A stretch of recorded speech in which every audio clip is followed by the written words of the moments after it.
evening, everyone. It is late. It's 6:01 on this March 4th, 2025. Time to call to order the meeting of the Gallatin City Council. We begin all of our meetings with the invocation and the Pledge of Allegiance. I'll ask that you stand with me, please. This evening, Councilman Pastor Alexander is going to pray for us, and Councilman Fennell will lead us in the pledge. Thank you, Mayor. Let's pray. Father, we're coming to your presence with thanksgiving today. Thankful, God, for your hand of blessing upon us. Thank you for our health and good reports that we've had. We lift up those that are struggling in our city with health issues, God, and we ask that you would touch them and be with them tonight.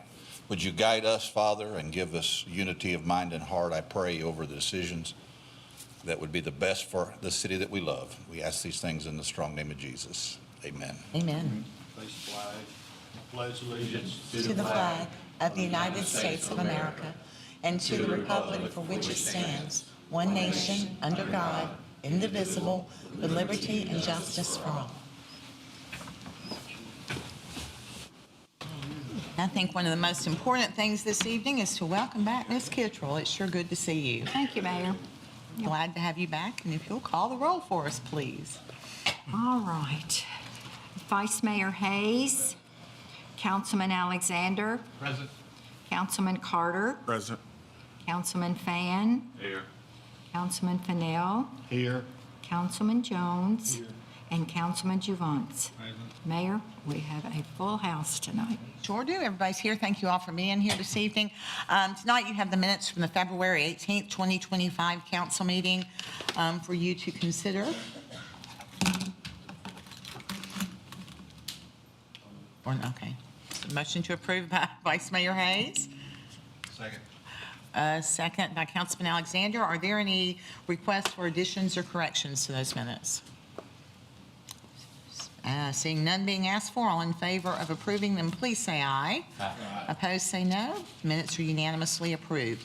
We'll now move to public recognition on gender-related items. This is the time of the meeting when anyone who is here may address the council. You'll have 5 minutes to speak. It is to be about an item that's on the agenda. Need your name, your address for the record. And I want you to know, too, that there is a period of time at the end of the meeting for items that aren't on the agenda. Same rules, 5 minutes, name, address. But with that, public recognition on agenda-related items is now open, and you may come forward if you wish to speak.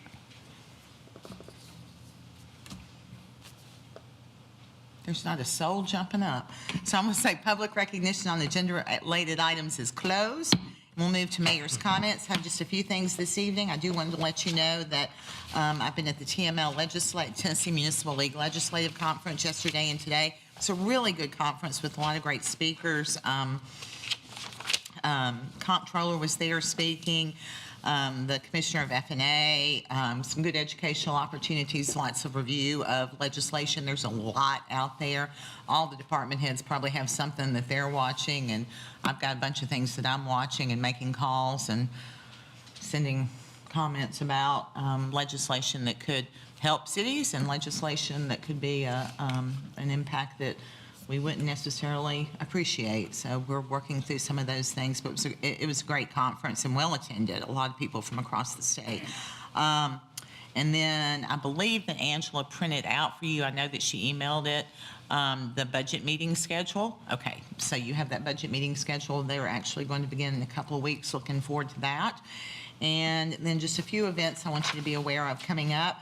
Chuck Stewart's birthday is on the 6th, and he did point out that today is Fat Tuesday. And is this the first Fat Tuesday you've been in Gallatin since you started working here?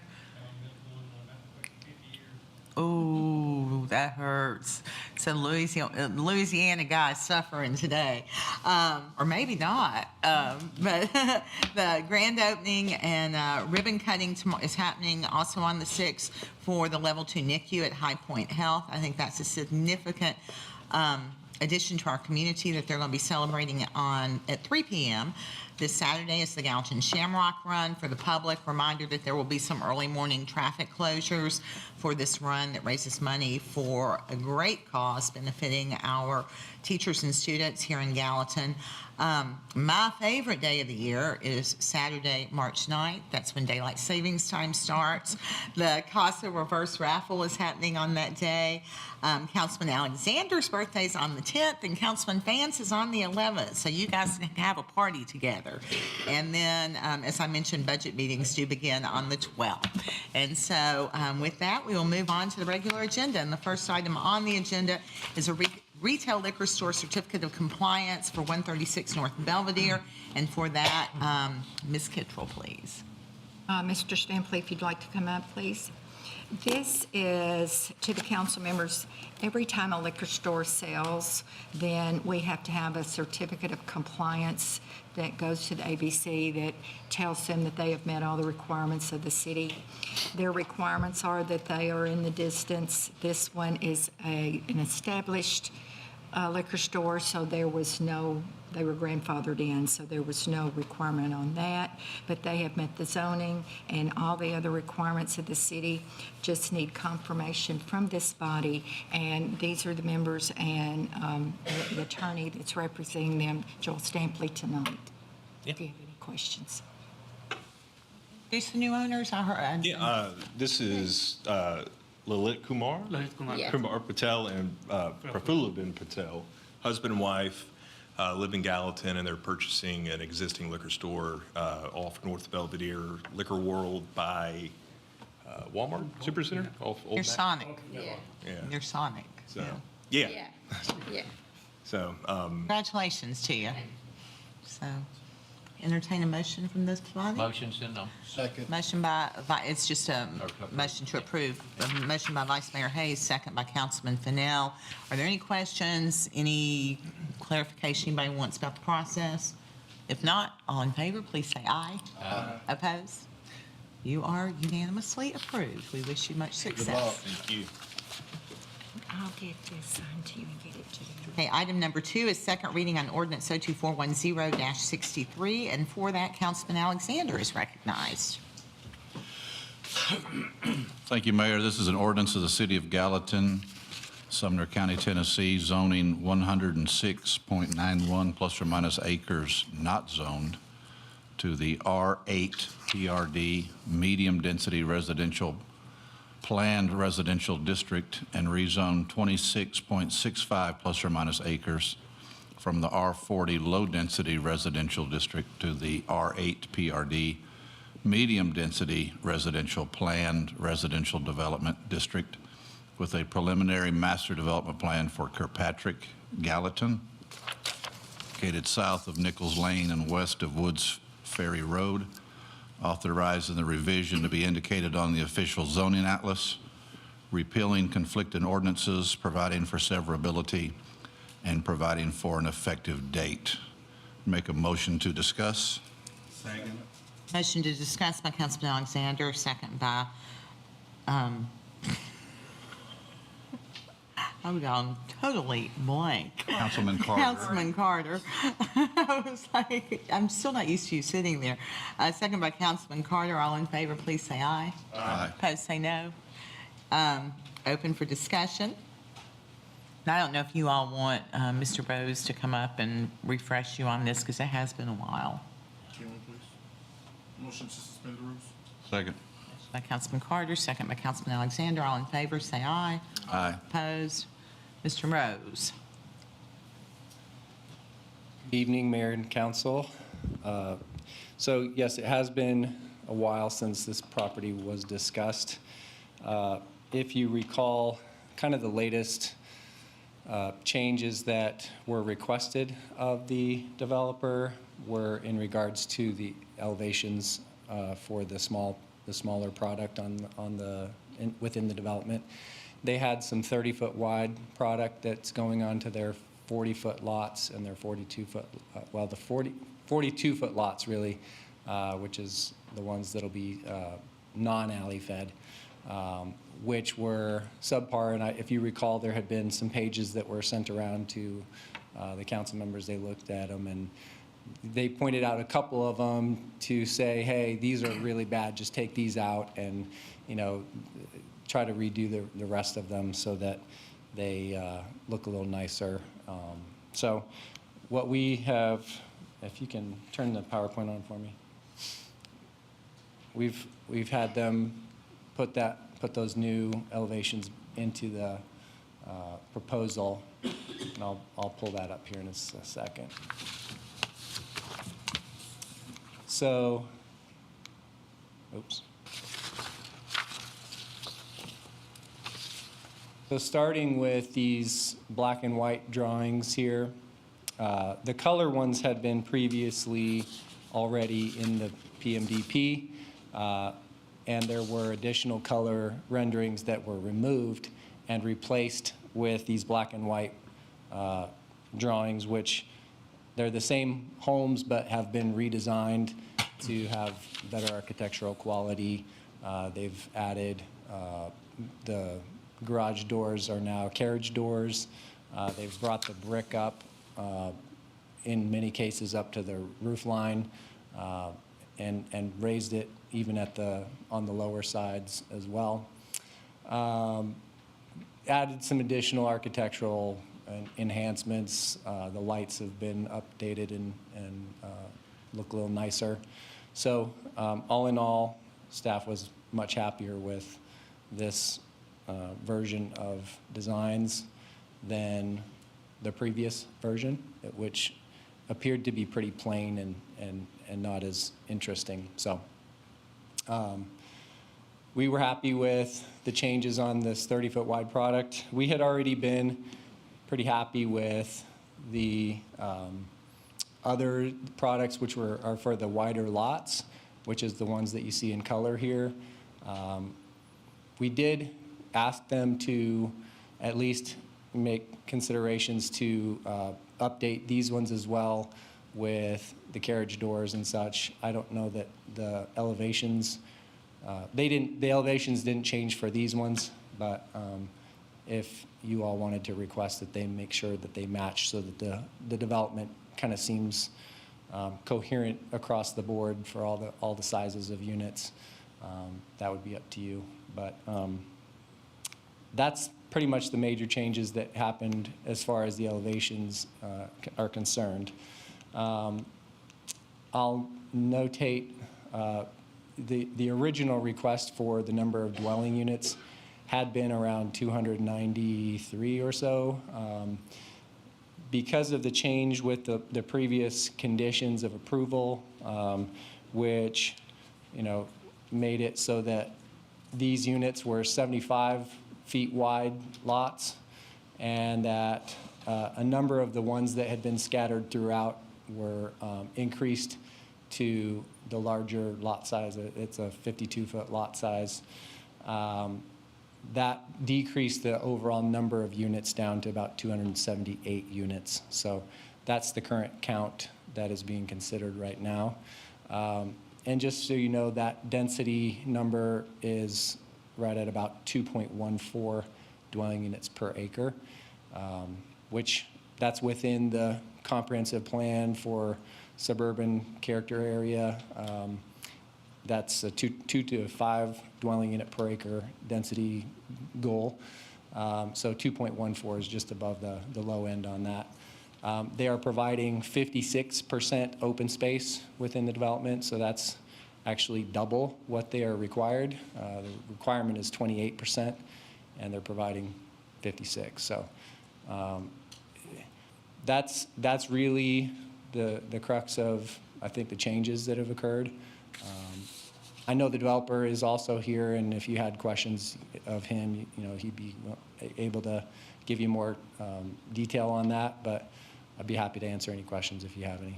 Anyone have any questions for Mr. Rose? Mr. Alexander? Thank you, Mr. Rose. I was going to ask that you would come up, so I appreciate you getting volunteered before I did. When I look at the plans that were sent on page 17, it has the bulk standards for the area, and it says that the regulations was that 6,000 square foot lots be required, and they were proposing 4,880, and it would require an exception. That was granted by planning? So it wasn't a necessary exception to be granted, and I sent you an email earlier regarding this today. With the PRD zoning, lot size is not a factor. It's all about density. So if they are meeting the density requirement, then they can get the smaller lots, whatever size lots they propose, as long as you all approve that, you know. But the lot sizes are not a factor in that. So that's just an error on their part to put that as a required number, and it's Okay. Density is something I look at closely, and you've heard me, speak many times standing at that podium as a citizen that, we're really building 278 units on 55 acres. It's simple math, Yeah. but that's what we're doing. And when I looked at the extremely fine print of all the lot sizes, so many of them are 0.1, 0.11, 0.12 acres. Those are very small lots, and just seems really dense to put in an area surrounded by R40s. And we know that there's probably not many 1 acre lots really in that surrounding area. They're 2 to 5 acres, I would guess. So it seems like they're such small lots. I understand the open space, but I also understand a lot of times open space is not buildable for many different reasons. But that's going to be a lot of houses packed in there on a lot of very small lots. And citizens have made it plain, like they have not just this development, but other ones. They're not opposed to it. They're opposed to the density being so crammed in there. And our citizens are saying, make it R40. R20 would probably be a win for everybody. They would feel like, hey, at least we got half-acre lots, and we're not a tenth of an acre on some of these. The people in District 2, where this development is, have been very outspoken. They've made it very plain to me as their councilman that they're not against the project. They know it's going to get developed, but please make it look like our area. And they feel like they're being marginalized, that nobody's listening to them, and I hate that. I don't know a lot about politics. I know a lot about people.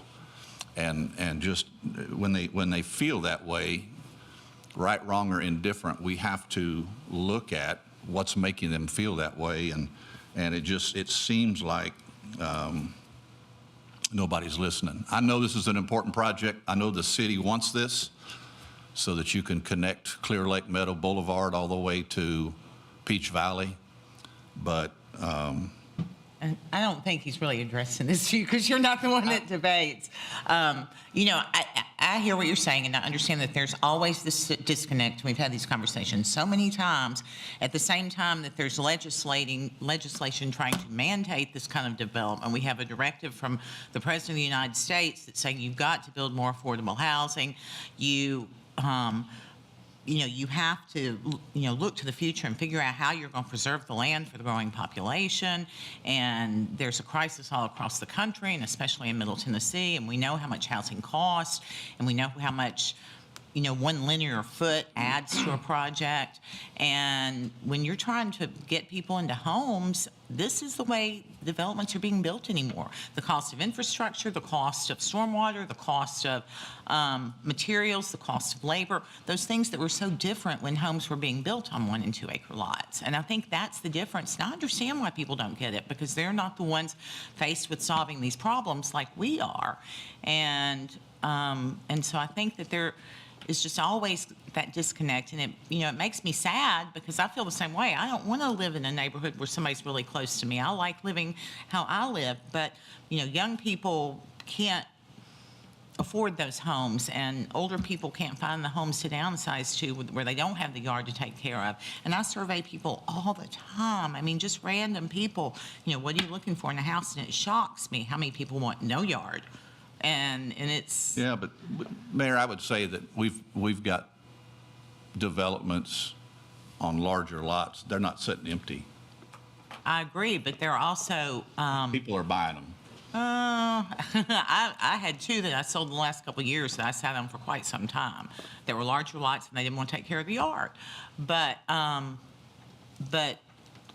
think there is I think certainly some people do choose that, but I think a lot more people, the reality is that they can afford an affordable development. I mean, because right now we're looking at homes on larger lots either being much older and needing a lot of repair or being outrageously expensive. And The new development that borders my property, those townhomes cost 3 times what my house did. well, but if your house sold today, It would still be less than what those are selling for, yes. really, well, I bet you would have a taker in a minute. I know I because- would, but then I'd be homeless. So, Exactly, and anyway. therein lies the issue. Yeah. That's the problem, is because there's such a demand for housing and. No, I wouldn't want to pay the higher amount. No, I wouldn't either, and you wouldn't want to pay the interest rate either. And that's another factor, So I'll, too. the rest of my comments are not for Mr. Rose, so I'll pause. Yeah, I just didn't want him to feel like, Yeah, I didn't. If I may and actually. he is right in your line of sight. I would like so. to just respond a little bit to it.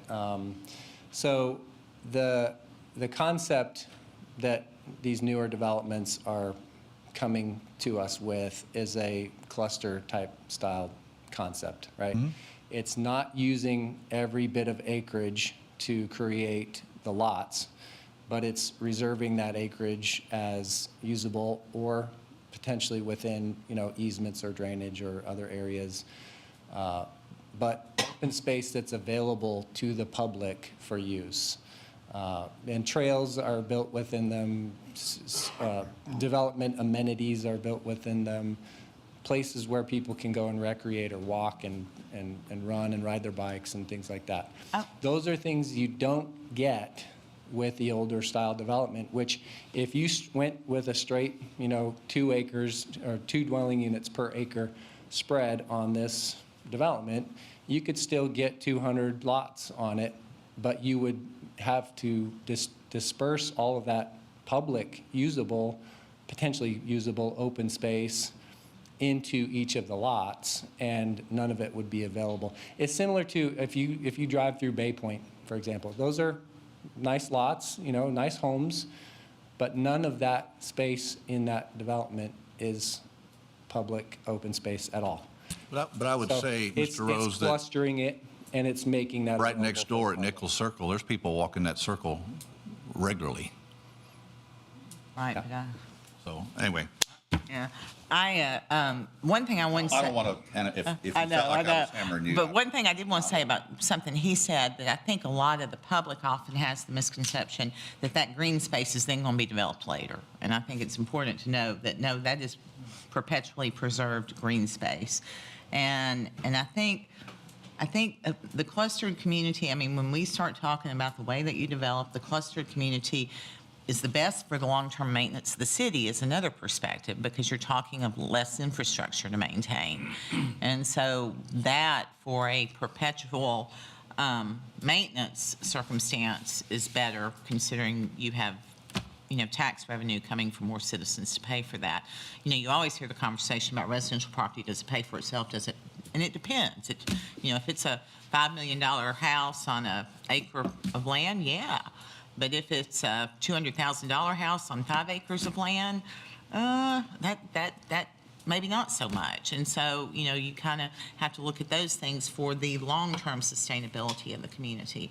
And I constantly am trying to put myself, and I can't, but, think about what do the next generations want and what are going to be the needs of Gallatin 100 years from now, and how will it redevelop and what will change and what are people seeking. And I think that now, I think about the neighborhood I grew up in, sort of a neighborhood, developed into a neighborhood growing up. And I love it. I even moved back there at one point. But I feel like people now are really loving the communities where they know their neighbors and they take the kids on walks and they're skateboarding and riding bikes and going to the playground and that kind of thing that I never, none of us ever had probably. I don't know. Yeah, go to a playground when there is a playground, but I would agree with you if the motive of doing that was just doing a cluster, and we could do cluster differently, because the land was not built is not because they don't want to build on it, it's because they can't, or that would cost them too much money to build on it. That's the little secret that nobody wants to talk about. I would rather have somebody coming and say, hey, I have 150 acres, there is 75 acres I can build on because of different reasons. I'm going to build on 75 acres and I'm going to use that. Like he said, at the end of the day, we can have all kind of zoning, all kind of rules, but when we look at how it is, that doesn't feel like 2.1 an acre to me either. Again, keep your comments with he's feeling debated with, and he doesn't need to be but- debated with. He's just providing information. I think both arguments have merit, right? It probably is some of both. So, I mean, I don't know how else to say it.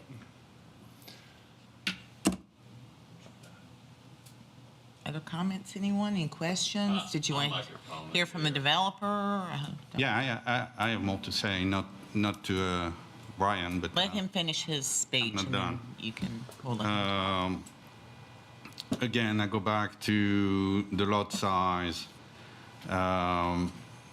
Even if you say that doesn't matter, for me that matters. If we have a regulation, we say lot size need to be 6,000 square foot. On IPRD, that's what we should approve. We should not approve exemption. We didn't put the zoning out. They choose the zoning. So if they choose IPRD, they should follow the IPRD. And there is a big difference between 6,000 square foot and 4,800 square foot, because that's going to be less lots. And I agree with, I think IPRD is what, 45%? Correct. As far as 45%, lot so- coverage, Correct. So if you have, Let's keep questions to Mr. Rose and debate with the council. if I may, I mean, that's what I said. I have no question for Mr. Rose. I'll try to say it again, though. The 6,000 square foot is a mistake. That's not their regulation for R8 PRD. If anything, R8 in the normal sense is for 8,000 square foot lots, right? That's the number 8 kind of goes along with that 8,000. R10 is for 10,000 square foot lots, and so on. R20 is for 20,000 square foot lots, so on and so forth. So again, this number of a lot size is not something that gets tied to PRD developments. When it's PRD, that changes everything, and that lot size requirement goes away. Does that make sense? Can I quickly point out? Mr. Family I'm sorry, should be go ahead. recognized. This is just a statement. One of the first things I had to vote for or against when I got on this council, there was 20, I think it was 20-something acres that was being developed behind my house. I didn't like it, but I voted for it. But what I found out during that time, the road runs right beside me, and I've been fortunate enough to talk to a lot of those residents that have bought those properties, and they're more than happy not having a yard.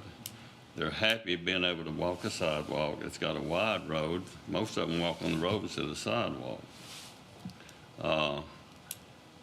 What my biggest concern would be when we have these projects is to have a good buffer in between the existing people.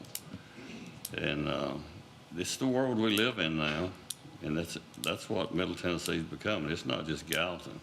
If you don't believe me, go over in Lebanon, go to Murfreesboro, go to Springfield, and you're seeing the same thing. This is what people want now.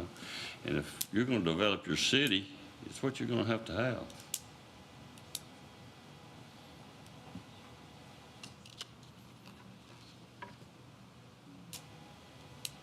Just really quickly, council members, just when we're quoting somebody and quoting something that someone said, let's make sure that we're actually quoting them correctly.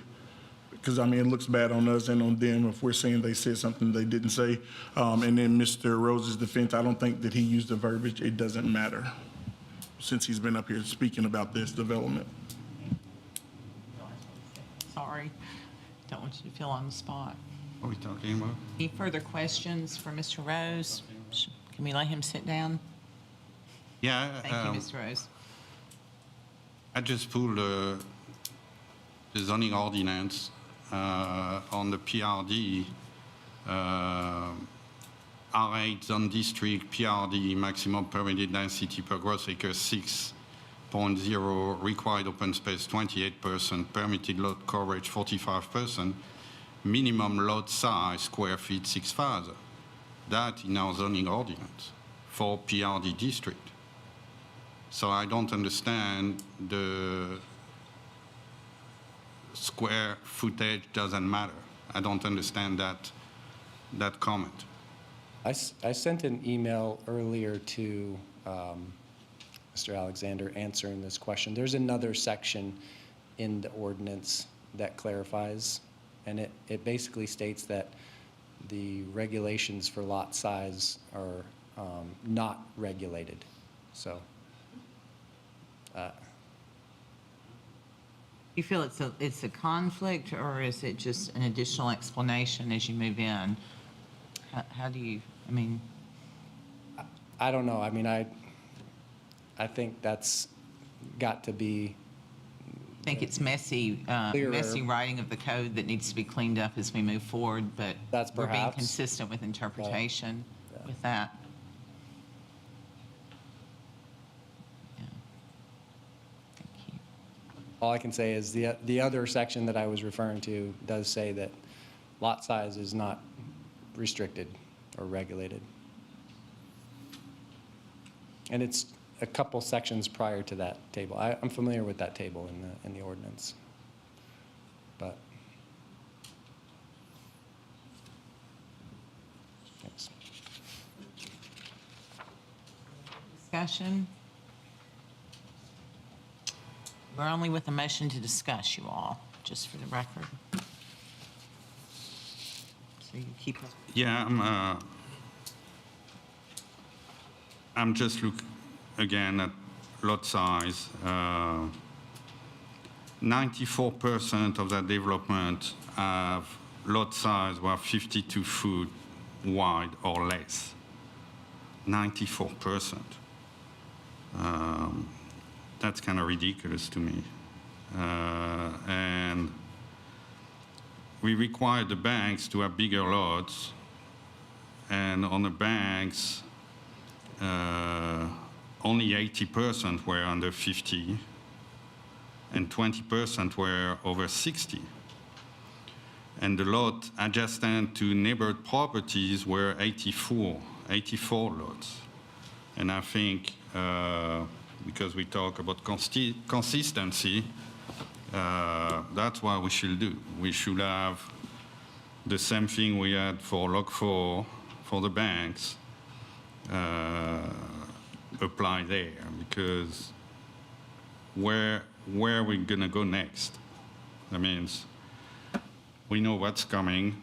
The Wheeler property is gonna come. What kind of lot we're gonna have there? We're gonna have 30-foot lots? Where are we going with that? We need to have some respect for the people around. And I'm the same thing. I get phone call. I drove there. I look at the property. I actually drove on that property, invited, so I know what's back there. And I think we need bigger lots everywhere. I think 94% of lot under 50 foot wide. Think of the number, 94% of lots are under 50 foot wide.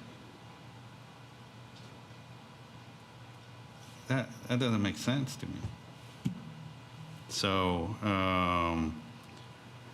I think we should get to that, change the lot size, arrive with something who's consistent with the banks, And I want to make a motion to defer until the lots are changed to arrive at the same number than the banks or something similar. A motion and a second to defer till something. Until the lot size are something similar to the banks of Log I 4. don't feel like that is proper. All right, so Now, reduce, I don't feel like you can, I mean, I don't know if you can or you can't. I feel like it's wrong to mandate a design on a development. I think you could request what you think you want and defer it and give them the opportunity to come back with, an option. all right, so motion to defer. So the developer can look at lot size and arrive with a ratio similar to the bank of Log 4 by reducing the numbers of 40, 42, and 52 lots on the property. You say ratio, He was saying it like, I mean, the ratio's about the same. he was saying like the banks of Block 4, 60% were Yeah, the banks of Log 4, 8,000 square feet, and then Yeah. 40% were less. So that's what I'm saying. And it's hard to, well, how am I trying to say this? It's hard to make one subdivision be like the other one, because I'm sitting there thinking about, like, what were these lots? What was the width that you're concerned about? 40, 42. Yeah, I mean, I'm looking at where, like, my mom lives in Gracie Lake. Yeah, there. They're 42, 45 feet, everyone in that subdivision. You're looking at 1.3 million to $4 million homes. But it's hard to put every subdivision like that. Well, and I don't know the But if you- topography and the. I know, but if he wants to come up with something to defer to make them go back and look at it, we've got to come up with something besides say that, compare it to the banks of Lot 4. I mean, because the density works out about the same as I recall, so you can't say the ratio difference. Right. I mean, I think it was 2.1 something. Percentage on lot size. 'cause I don't have a problem saying that, make the lot sizes on, Well, they did that on Yeah. did that on the periphery. yeah. Yeah, but even the perimeter, if we look at Log 4, that was 84-foot low to make kind of sense when you are near a 5-acre property. So even if they went to the biggest lot, I think it's 70 75 maybe. or 75 maybe. So 10 foot, it's a lot. So let me try to rephrase.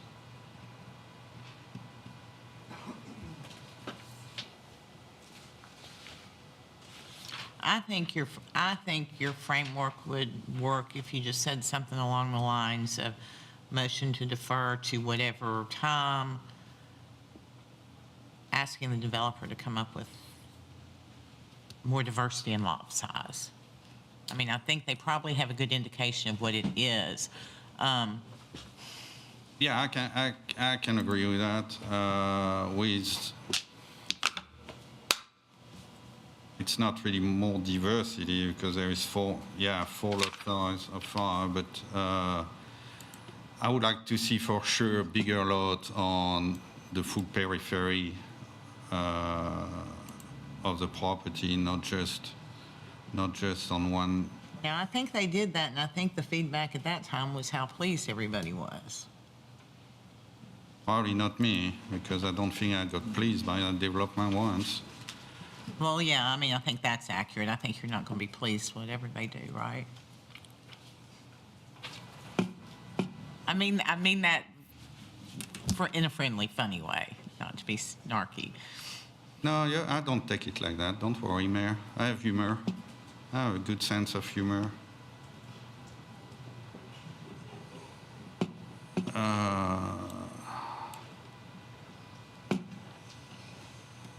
Are you wanting to see the interior lots bigger, is what you want to say? I would like to see more bigger lots, because for me, when I look at it, the lots, and that's not me. When I say for me, I'm talking about constituents who call me. And I have to agree with Councilman Alexander. We went through that with Lock 4, went through that with Longolo Park.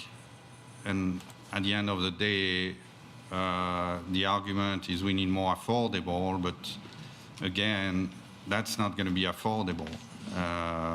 Affordable, it's what you can afford. That's the wrong word. That's what the bank's going to give you, or what kind of money you make to be able to get that. Can we, let me ask a question. Can we get the developer to come up here? Maybe to ask him right now to see if they're willing to do that? Motion. Yes. Motion. Second. All in favor? Aye. Sir, Or representative? I'll let you go into this conversation.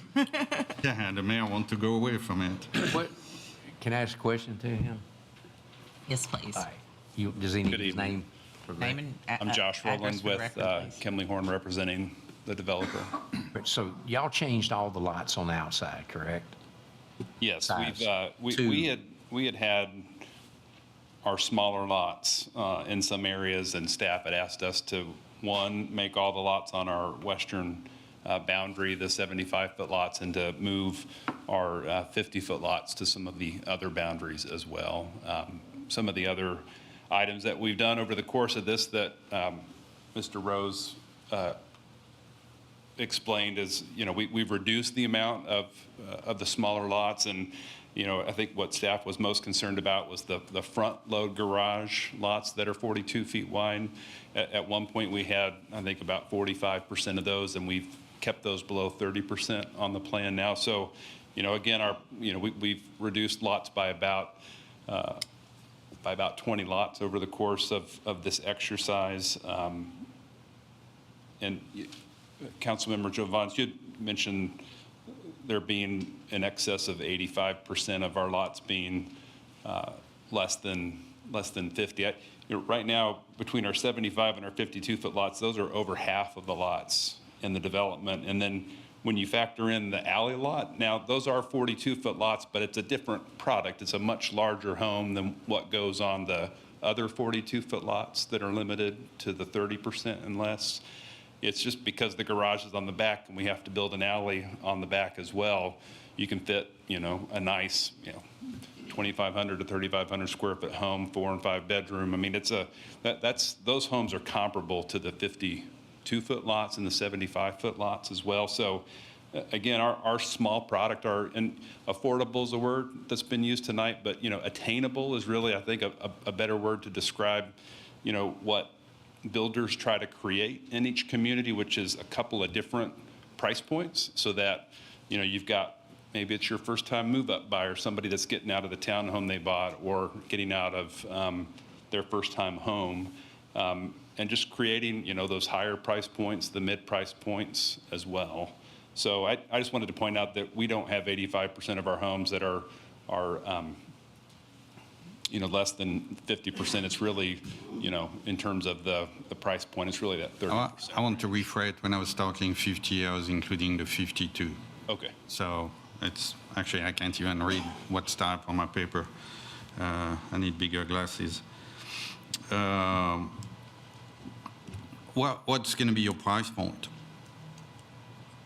I'm not the builder myself. I know that, just based on the ranges that I've heard them discuss, those 42-foot wide lot products are in the upper threes and to the mid fours.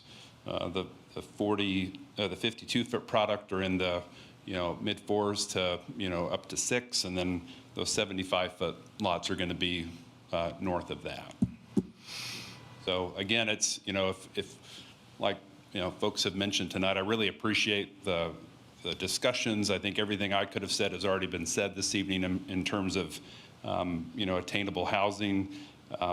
There's folks that want, their kids getting out of college and getting jobs, being able to afford homes. That's what these builders are trying to do, is provide homes for new young professionals and folks in the community that want to get their first or second homes, and then have ranges in the development as well. Another good term I heard tonight is walkability. That's one thing that's great about these more compact communities, is you get great walkable streets. This project in particular, we're building a greenway connection that kind of completes it from the Lot 4 subdivision, through our open space over to Woods Ferry. And, as was mentioned, a very critical collector road connection through this property, which comes with a big price tag as well. So with land costs and construction costs, that's kind of what also dictates, the need for getting the unit counts that we have as well. And I'm gonna say what I say every time, is that I understand the business and I understand you have to make money. And the price of the land is something, the price of the road is probably the biggest one. But again, I have to talk about, what you just say, walkability. So if I take the lot 174 was all the way down there, and I want to go to the swimming pool who's on phase 2 right there, I'm probably not going to walk. I'm going to take my car. That's me. And that's a lot of people. We talk about people using golf cart to go from Fairview to the grocery store. But again, I think we need to have some respect for the people around it who have been there, who came here, who bought property on a rural area, agricultural area, and like he said, people are not opposed to the development. They're okay with that. They know it's going to come. But I think, the lots are too small. And when we talk about construction cost, what's really funny that, Mayor, you were there. There was, I think, a couple of years ago when there was that was in Nashville somewhere with one of the land developers where they 3 or 4 hours in the afternoon conference, and you were there, and I think our old planner was there, and a few people of the city were there, where he made the comment was interesting, where he was saying that builders amped up the cost when the cost of the material went up during COVID, and when the cost of the material went down, they still kept selling at the same price, so they didn't put the price down. I haven't seen the price going down on the real estate, probably because of the influx. I haven't seen the price of materials go down. Yeah, compared to what I was in COVID, yeah, that went down. So I know you have a price point. I know you have to make money. And that was the same at Longolo, we're able to reduce, and Log 4 we're able to reduce. What's your minimum lot where you can still make money, and where you can get us bigger lots? That's not going to be his call. No, but he probably knows, because you have a number of lots you have a number of houses you need to build to make sure you're gonna make your profit, and I'm sure you know that number.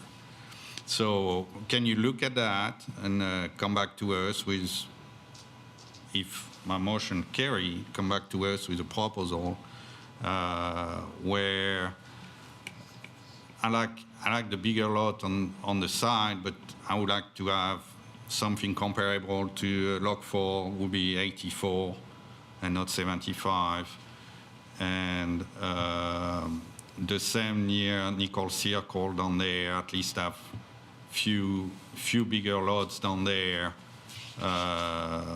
who kind of comparable to what's on Nicole Circle. Is that something you can do?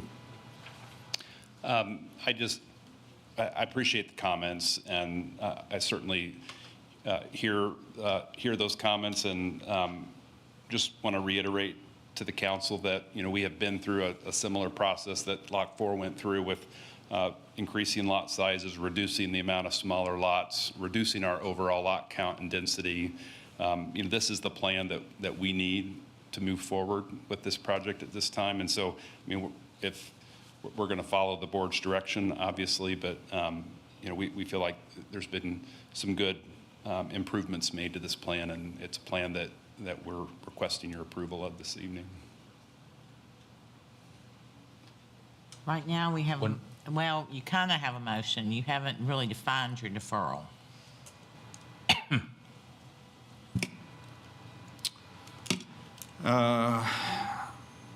Yeah, I basically stated it. I would like 84 lots instead of 75, and lots 87, 79, 76, 78, 7, and 6, at least on this area near Nicole Circle. Same thing, I have 84 lots. It doesn't feel right to say defer until they do what you want. It feels right to say defer and give them an option, or to, because we don't know what works. We don't know with the topography or the road design I don't know. So come, I throw the ball in a camp. Heard all my comments, heard Councilman Alexander comment. Bring us something different with bigger lots. That's my motion to defer until developer arrive with a new proposal with bigger lots. Quick question. What is the width of the buffer zone between this development and what's already there? It's 25 feet. I know, but I feel like there needs to be a time. I feel like there needs to be a time frame versus defer until you come back with what I want. 2 weeks? Next council. I have a motion to defer, and your second stands, Councilman Alexander. Motion to defer, opening for discussion on the deferral, as if we haven't discussed it. Yeah, we discussed it plenty. I just have another question for the developer before. Yeah. Councilman Carter. Are we able to possibly look at making that buffer 50 feet instead of 25? I think we would rather make the lots. I was about to ask if I could ask a follow-up question to Councilman Sure. Javance about, you mentioned wanting to go from 75 to 85. 84. If we could agree to that concession this evening, as opposed, moving the buffer changes a lot in the plan, whereas making the lots a little wider is, that's something that we can more easily. So why if don't you come back if the motion carry, come back in 2 weeks with a new, I'm a visual guy, I need to see. we would prefer to just say things. that we would agree to make these 18 lots along that western boundary 84 feet and move forward this evening, if that's a possibility. I'll You need to see if you can do it, so, because. This is my specialty as far as land Right, planning right. goes, so I can at least, know that. You can we're say gonna that, be- you can't say the rest. That's fair. You have a motion, you have a second. Is there any further discussion about the deferral? Are you ready to vote on the deferral? And he has said that he could make the change on the exterior lots this evening, but I think it's fair to say that anything further, you would need to go back to your developer. When you say, are you including the one on Nicole Circle too?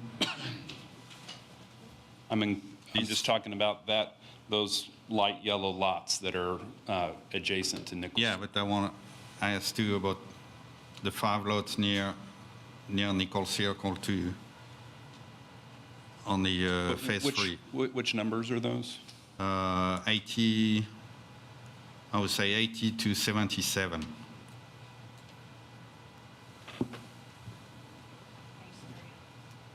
Phase 3. I don't know that we have the room for those. It's these rooms. Yeah. If it's those 4 lots, I think we can do that too.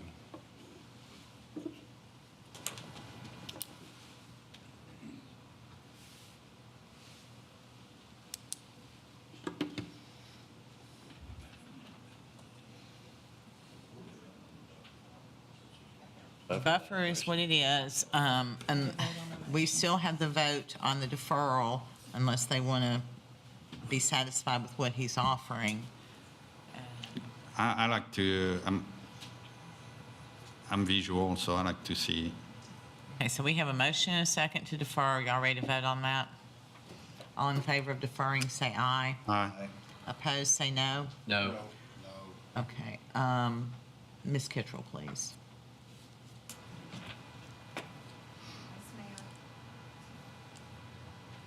Vice Mayor Hayes, No. Councilman Alexander. Councilman Carter, No. Councilman Fan. Councilman Fennell, No. Councilman Jones, Yes. Councilman Juvance. Yes. Motion to defer fails 4-3. Takes Can I us- ask him one more question? We don't have a motion now. We have no motion, so you can ask Motion to questions. approve. Okay, have a motion to approve, a second. Or we can put an amendment on it if we want to. Well, I need to. We have a motion and a second. He wants to ask a question. An One more amendment question. would be proper. I appreciate you doing that with the lights. Next question. Brian, you brought up something in your discussion at the very beginning about the architecture, correct? Are you willing to, did you catch what he said as far as the architecture for all of it? Yes, and if we hadn't communicated that to Brian already, we would have matching garage doors, those carriage doors across the whole community. That's what you were talking about, correct? Okay, all right. Appreciate that too. Do we need to put this in an amendment as far as? Yeah, I make a motion to amend that lots 1 to 18 and lots 77, 78, 79, 90 be 84-foot lot. Wait, we're going to need you It's to motion- repeat that. Lots 1 through 18. Lots Lots 77. 1 to 18 and 1 lots to 18. 1 Oh, 1 through 18. to 18 Okay, 77 through 80. and 77 to 80. through 80, okay. And if I might just make a simple wording request there that we say, because we're going to reduce lots with that change. So rather than apply it to those numbers, say in those areas, in the areas of those lots, because we'll put the 85 or the 84-foot lots fit in the those same. areas. Yeah. I can't. So an area comprised from lot 1 to lot 18, that we get 84 lot wide, and the area comprised from lot 77 to lot 80, that lots became 84 foot wide. You are okay with that? Yes, sir. Appreciate. Have a motion? Can Hold on. Can we add to the amendment about the architecture? You want to do I that too? add that? Sure. Got the About carriage. the door, color, whatever.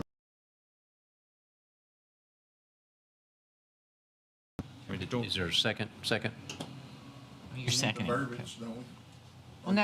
I think he encapsulated it well and then added that amendment, and that's fine. Okay. You have a second by Vice Mayor Hayes Oh, gotcha. on the amendment. So I'd ask, are there questions or discussion on this amendment?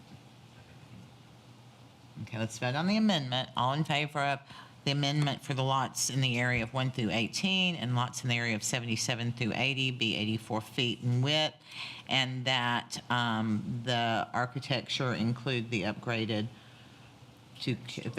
to carriage doors, or the I don't know if it's an upgrade, change to carriage doors, so that they are, in our view, more more aesthetic. All in favor of the amendment, please say aye. Aye. Opposed, say no. Amendment passes unanimously. And that takes us back to the motion now as amended. Would ask discussion on it, questions on it. Mr. Johns. Yeah, sorry to do that to you, but we all got the same emails sent by constituents, and I kind of agree with Councilman Carter about the 50-foot buffer. I know it's not easy, but protecting the people who were living there before.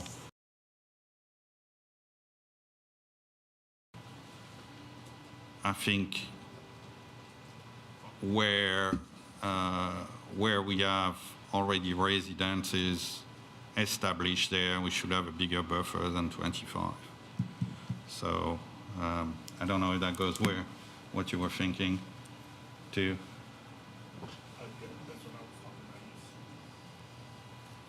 I can see where that would require a change in the plan, just, yeah, that's Oh, not anything was that to commit to. was that a question or just a? Well. I think he was making a point- statement. Yeah, that he Yeah. wants 50-foot buffer, so we'll just consider that discussion point, I guess, at this point. I don't know, I can probably request it. He's addressed what the request could be at this point. You've made a motion to defer and it's failed.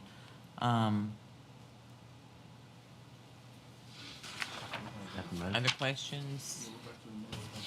Yeah, I know, Pass the amendment. We've got an amended motion. I mean, an amended, yeah. another question was asked, was not done, is about traffic study. And, you know, I remember a couple of years ago when this body actually voted to get an ordinance, a change of ordinance to get traffic study before PMDP, and that never went through. Actually, I don't know why that should have gone through, but the way that was done was not how that should have been done. But why don't we have a? I know it's hard to do probably on that at that point, but I would have loved to see a traffic impact study, because if I go on the notes, my computer is going to crash. Mine is really slow. Yeah, I know. It doesn't like old people. Off-site improvement to mitigate additional traffic created by this development will be required based on the findings of the approved traffic impact study. We had that before we approve the banks. So again, that would be nice if we had the same thing at every development, because it's not fair. We had that for the banks and we don't have that for that development. And I know it's not a requirement, but again, what's going to be the impact, I still don't know. So I would like to have a traffic impact study done before approving. So I'm going to make a motion to defer until we have a traffic impact study done on that development. I think, and I do feel like I need to speak to this, because we know with the banks, the off-site improvements, they're going to be required to Lot 4, which is going to change the traffic on Lot 4. You have this road going through, which is also going to change traffic flow. Both of those things should lessen impacts versus increase, which is the whole reason that you're doing a traffic impact study. Am I thinking that wrong? And when you've We're got going to that, add how many they're cars? building this connector that was so key to the banks, which was the missing element, and you know that the banks are doing the improvements that they're doing. They're not just doing Lot 4, they're doing all around. But Right. again, we're talking about adding how many cars on the road every day You're not, on that. So until everything is built, we're going to impact. I think we're working back course again. But anyway, you have a motion to, I'm sorry, didn't mean to argue with your motion. Motion for defer for a traffic impact study. Okay, motion dies for lack of a second. Back to the original motion as amended. Are there any further questions, any further discussion? Anyone? Okay, let's vote on that motion as amended to, I gotta go back to my agenda. Second reading on ordinance 02410-63 as amended. All in favor, please say aye. Aye. Opposed, say no. no. Okay, it passes 5-2. All yeses, yes, yes, no, no. Passes 5-2. And I appreciate the amendments, but again, I can't vote yes for that. I appreciate the comments and everybody's help. Thank you. Thank you, sir. Item number 3 is second reading on ordinance 02502-9. Councilman Jones is recognized. Thank you, Mayor. An ordinance appropriating insurance recovery in the amount of $1,750 for replacement of brick mailbox at Gallatin Public Works. Make a motion. Second. Motion by Councilman Jones, second by Councilman Carter. Any discussion, questions? All in favor of second reading on ordinance 02502-9, please say aye. Aye. Opposed, say no. Passes unanimously. Item 4 is second reading on ordinance 02502-10. Councilman Alexander, you're recognized. Thank you, Mayor. This is an ordinance appropriating funds for required safety footwear, and I so move. Second. Motion by Councilman Alexander, second by Councilman Juvance. Questions, discussion? It's second reading on ordinance 02502-10. All I in, have a question. okay. These are supposed to be approved footwear. Who gonna approve? Their safety standard footwear is provided I know, but they by, get to There's go a- buy their own. I mean, There's a safety committee, and typically, at least they in can the use last different year, vendors, but they have to be steel toe and they have to, they there come are, to re- our there person. are requirements, and in the past, we've had a boot truck that came out that provided, and then if they couldn't be there at that time, then there are certain vendors that they can go to. and there are some people that, have certain situations where they can't buy this brand and There are we work restrictions with to it. it. Yeah. There are restrictions with the safety committee and the department heads. We should send them to you so you can try them and prove them. Okay, second reading, ordinance 02502-10. All in favor, please say aye. Aye. Opposed, say no. Passes unanimously. Item 5 is first reading on ordinance 02502-11. Vice Mayor Hayes. This is an ordinance appropriating $50,000 from the stormwater unassigned fund balance to stormwater drainage material. Motion to approve. Second. Motion by Vice Mayor Hayes, second by Councilman Carter. Is there any discussion, any questions? It's first reading on ordinance 02502-11. All in favor say aye. Aye. Opposed, say no. Passes unanimously. Item 6 is resolution R2502-6. Councilman Juvance. Thank you, Mayor. Let's go back to the agenda. It's a resolution authorizing the City of Gallatin to participate in a public entity partners property conservation matching grant program, and I so move. Second. Motion by Councilman Juvance, second by Councilman Alexander. Any discussion, any questions? All in favor of resolution R2502-6, please say aye. Aye. Opposed, say no. Passes unanimously. Item 7 is resolution R2502.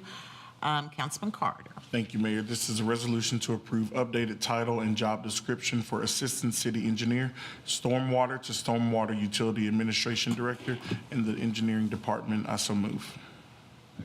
Motion by Councilman Carter, second by Councilman Fan. Any questions, any discussion?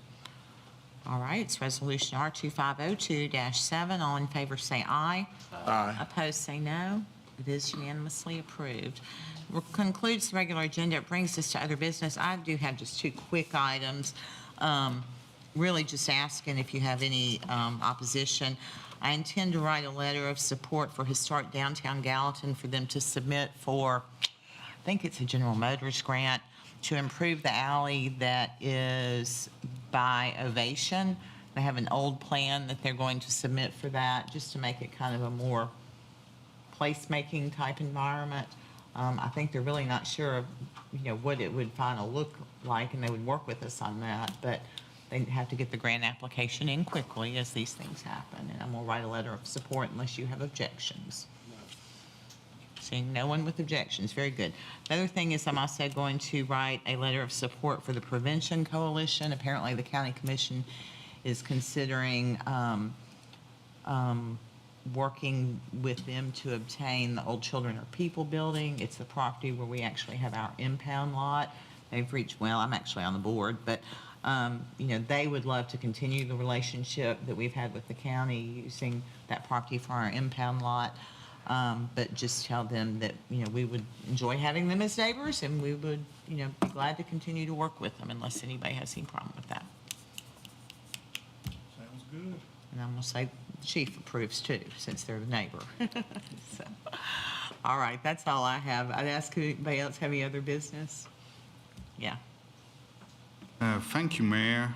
So today we had the first meeting of the new traffic calming steering committee, and I want to thank Aaron and the people who participated. That was a well-run meeting, and good decisions were made, and that was pleasant.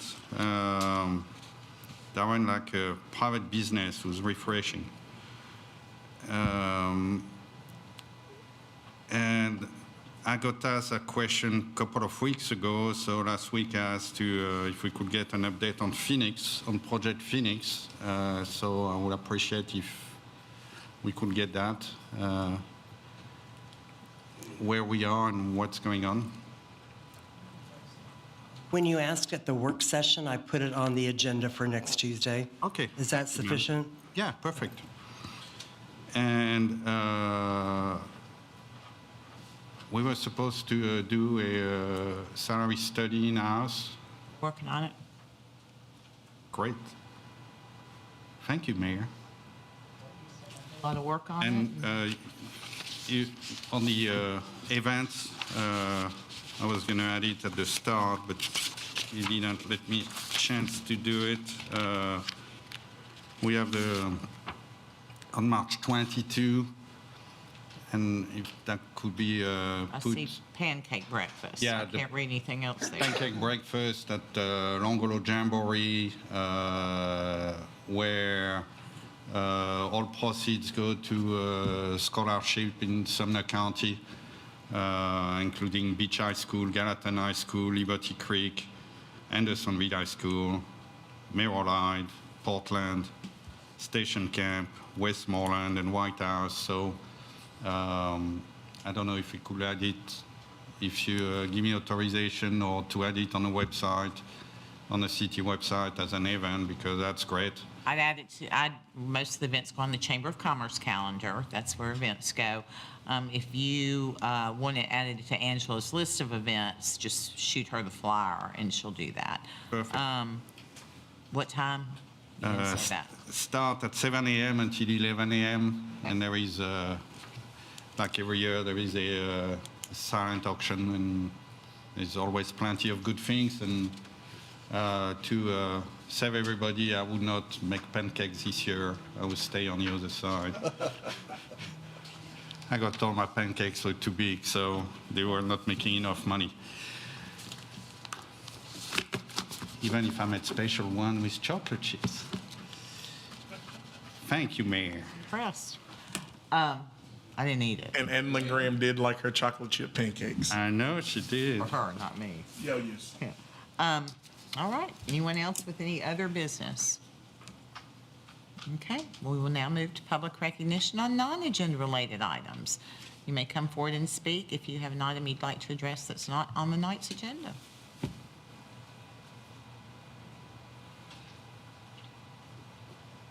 I don't know if you're here at the first of the meeting, but it's 5 minutes. We need your name and address for the record. You got it. Hello, Council. My name is Mike Zimmerman. My wife and I own Apple and Dove Flower Company on the square here at 115 Public Square. Not sure if it was, you have to forgive me, I've never been here before. I'm not sure if it was supposed to be on the agenda officially. We dropped off a road closure form to the mayor's office. I have seen that, and Angela mentioned that to me, so I apologize. And I can go ahead and get approval from this body if you can walk me through it, because the form is Absolutely. here, it has the signatures, and what they're wanting to do is a special event on the L of the square. I don't remember the dates and times. Yeah, it'd be Saturday, June 21st. It would be from 10 a.m. to 3 p.m. And what we're looking to do is a flower fest. So basically, think of the Portland Strawberry Festival, but the same thing here in Gallatin, but of flowers.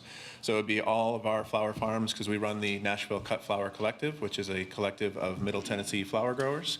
So all the farms would be represented with tables with buckets of fresh local flowers, and then open it up to other vendors to have everything from, could be jewelry, food, clothing, but we would like it to be flower related, same way that they do that Strawberry Festival. And we'll have food trucks, live music, just a fun thing for the downtown It square. is just the L, though. And it's just the L of the square we're looking to close. Yeah. It's the first year. We're not too ambitious that we would be as big as the other Oh, I think it'll festivals we be do. but- fabulous. It makes me happy every time I drive by and you're outside selling. Absolutely. Motion to approve. Second. Saturday, yeah. Motion and second to approve. Make sure we get it on our calendar, because I think that's going to Absolutely. be so awesome. Absolutely. This is So, a personal invite to everybody, so absolutely. Thank you. Motion and second. All in favor, please say aye. Aye. Opposed? Thank you so much. Absolutely. We would have gotten it approved in time, but Oh, no now you problem. don't have to worry about it. Okay, perfect. So, Thank you. anyone else wishing to speak under public recognition on non-agenda related items?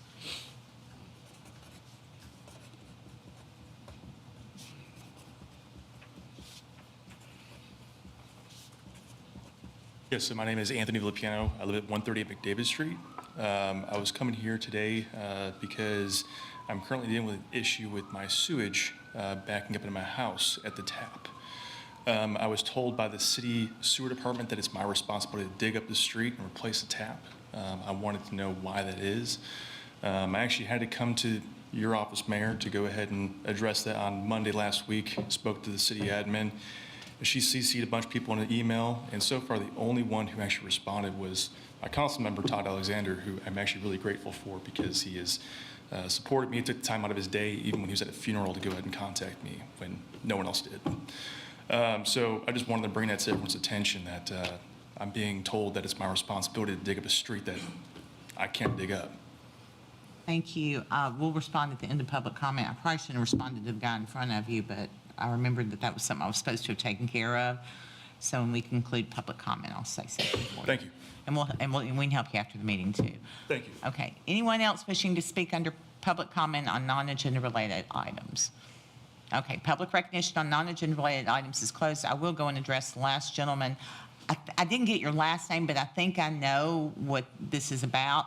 And I thought that our claims person had been in contact with My you. understanding that you've spoken with Natalie Logue out of my office, and she advised that our insurance carrier is doing an investigation. Correct, I was told that was pending. I was told the insurance company's not getting involved. Okay, when were you told that? Okay.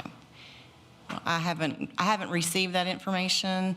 If you want to come speak with me after the meeting, and with Mr. Kellogg also, who is the superintendent of GPU, I'll be happy to discuss it with you. Yeah, and I'm the city attorney. And we have had these circumstances over the years, and it always is.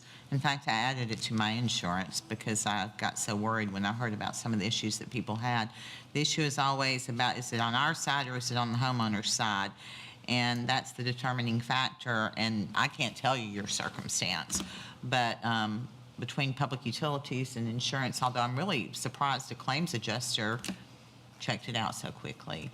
But we're happy to talk to you and try and figure out what's going on. But I knew that you had been in contact with the claims adjuster, which is the right direction to, not the claims adjuster, our risk manager person who would, take care of filing the claim. And I know that the utility department has communicated with me about it, so it's not that you haven't been attended to. I thought you had been taken care of. We did not know the outcome of what you had heard today, so I'm sorry. Okay.